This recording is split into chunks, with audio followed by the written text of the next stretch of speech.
Hello बच्चों, late us see this question. Three equal weights, each of mass 4 kg, are hanging on a string passing over a fixed pulley as shown in figure. इस question में देख सकते हैं आपकी एक पुली है जिसे 3 मासेस लटक रहे हैं A, B and C. Right, सबका मास 4 kg है. ठीक है. What is the tension in the string connecting weights B and C? B और C को जो स्ट्रिंग कनेक्ट कर रही है, स्ट्रिंग के अंदर टेंशन डेवलप करनी है. तो बच्चों जैसा कि आप देख सकते हैं कि ये क्वेश्चन है based upon the motion of connected bodies. Basic जो कॉन्सेप्ट है इस क्वेश्चन का, that is motion of connected bodies. Right, इस चीज के ऊपर बेस्ड है ये प्रॉब्लम. तो पुली के ऊपर बेस्ड है. पुली की प्रॉब्लम है सिंपल सी. पुली प्रॉब्लम को सॉल्व करने के लिए सबसे पहले हम ब्लॉक्स पर लगने वाली फोर्सेस को आइडेंटिफाई करते हैं. Let us do this thing. पहले ब्लॉक ए से शुरुआत करते हैं. ब्लॉक ए के ऊपर 4G फोर्स डाउनवर्ड डायरेक्शन में लग रही है, एक टेंशन T अपवर्ड डायरेक्शन में लग रही है. ब्लॉक बी की बात करें तो इसके ऊपर एक 4G फोर्स डाउनवर्ड डायरेक्शन में, क्योंकि ए से बी तक की स्ट्रिंग सेम है इसलिए सेम टेंशन इस स्ट्रिंग में डेवलप होगी. T नाम दे रहे हैं.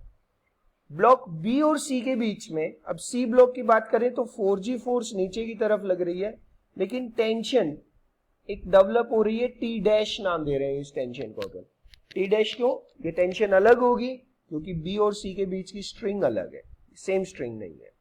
क्लियर? चलो अब हम देखते हैं, ध्यान से देखते हैं इस क्वेश्चन के ऊपर कि यहां पर 4 kg मास है बी का और 4 kg ही मास है सी का. राइट, तो 8 kg मास सस्पेंडेड है इस पुली के राइट तरफ और 4 kg सस्पेंडेड है लेफ्ट की तरफ.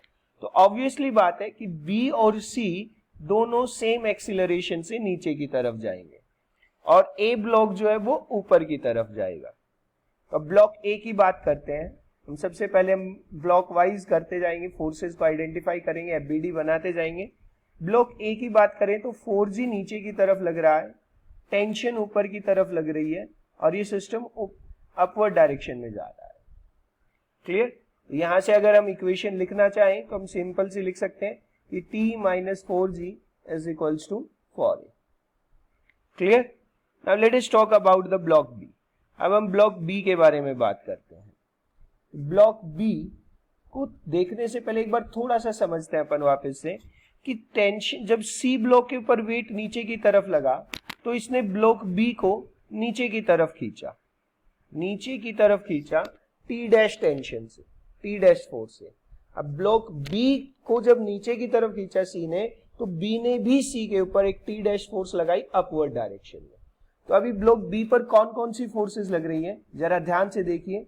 4G नीचे की तरफ वेट की वजह से, टी डैश जो स्ट्रिंग जो मास सी ने लगाई है इसके ऊपर, और टेंशन टी जो स्ट्रिंग में डेवलप हो रही है. और ये पूरा सिस्टम ए एक्सीलरेशन से नीचे की तरफ जा रहा है. तो इस ब्लॉक के लिए जब अपन इक्वेशन लिखेंगे, I must say that T dash plus 4G minus T must be equals to 4A. This equation is for the block B. Okay, and similarly for the block C I must write. Block C की अगर हम बात करते हैं बच्चों, तो block C को ध्यान से देखते हैं. ब्लॉक सी पर कौन सी फोर्स लग रही है? 4G नीचे की तरफ, टी डैश एक फोर्स है जो ब्लॉक बी ने लगाई है इसके ऊपर, अपवर्ड डायरेक्शन में खींचा है और ये सिस्टम नीचे की तरफ एक्सीलरेट हो रहा है. तो इसके लिए जो इक्वेशन बनेगी हमारे पास, that will be 4G minus T dash is equals to 4A. 3 variable हमारे पास अवेलेबल है, टी डैश एंड A, और 3 ही इक्वेशन हमने बच्चों बना दी है. अब हमें इस इक्वेशन, इन 2 इक्वेशंस को या इन 3 इक्वेशंस को सॉल्व करके टी डैश की वैल्यू निकालनी है as per the question. Clear? You have to find the value of T dash. तो हम सबसे पहले टी और टी डैश के बीच में एक रिलेशन निकालते हैं. That was your equation number 1, that was your equation number 2 and this is your equation number 3. Okay, पहली और तीसरी इक्वेशन जो है वो टी और टी डैश की फॉर्म में है. तो मैं सबसे पहले इन 2 इक्वेशंस को सॉल्व करता हूं. ठीक है, फ्रॉम इक्वेशन नंबर 1 एंड 3. तो पहली और तीसरी इक्वेशन को सॉल्व करते हैं. Because right hand side 4a के इक्वल है दोनों इक्वेशंस का, तो I can say that t minus 4g is equals to 4g minus t dash. Clear? अब मैं इस 4g को इधर लेके आ रहा हूं और इस t को राइट तरफ लेके जा रहा हूं, तो minus 4g become equals to t इधर जाएगा minus t dash, that is equals to I can say that minus 8g, minus का साइन कॉमन लिया, t प्लस t डैश, तो t प्लस t डैश की वैल्यू आ गई मेरे पास 8g। Clear? That gives you the value of t plus t dash. Okay, now what we can do, we will do something. Okay, we will put the value of t or t dash in equation number 2. We are having that 8g is equals to t plus t dash. So I can say that the value of t dash is 8g minus t, and I will put this value in equation number 2, putting value of t dash in equation number 2.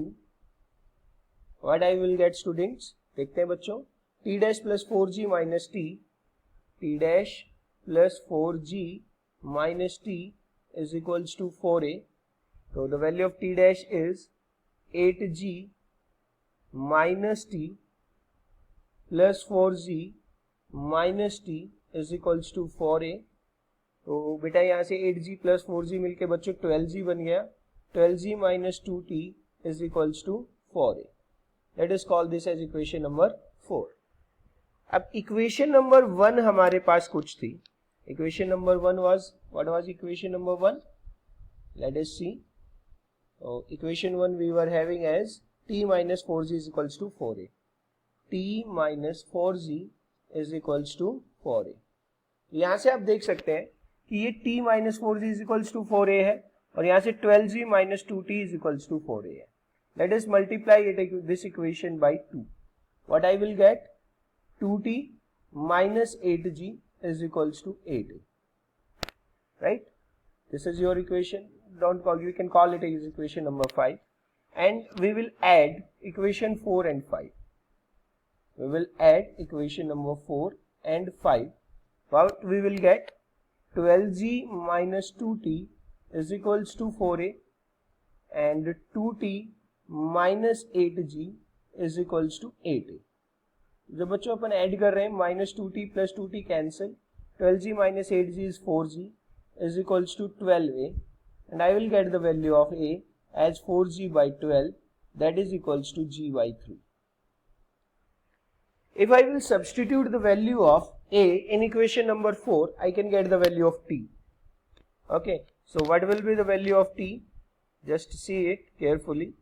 I am just putting here the value of a. So 12g minus 2t is equals to 4, and value of a is g by 3. तो 12g minus 4g by 3 become equals to 2t. यहाँ पर हम तीन को LCM ले सकते हैं, तो 36g minus 4g become equals to 32g by 3, right, is equals to 2t, or I can say that value of t is 16g by 3. यहाँ से हमारे पास बच्चों t की वैल्यू आ गई है।